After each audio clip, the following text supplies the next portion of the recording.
Hello everyone, and I hope you are doing good. So in this video, I'm going to tell you a Burp alternative of intruder tab, which is OWASP Zap Proxy.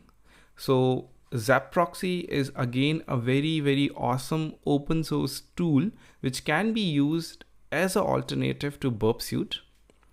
I have used Zap Proxy for about a year and I totally love that tool.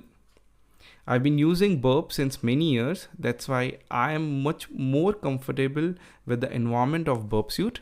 That's why I have included Burp Suite in most of the videos. But you're free to use Zap Proxy because it is exactly the same and it works exactly the same like Burp. Now, there is a pro feature in Burp into the intruder tab, which is the throttle request. So in case when we are doing no rate limit type of attack at that particular time, you may come across a feature which is throttle, which basically means to delay the request.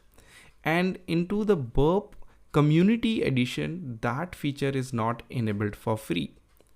Now, for those students who have Burp professional version can easily go ahead. But for those who do not have Burp Pro, can not go ahead with the throttle option because it is disabled in the community free edition.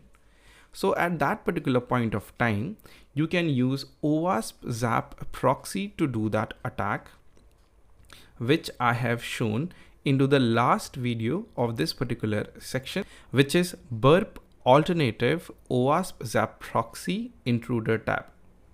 I hope you guys understood. Thank you.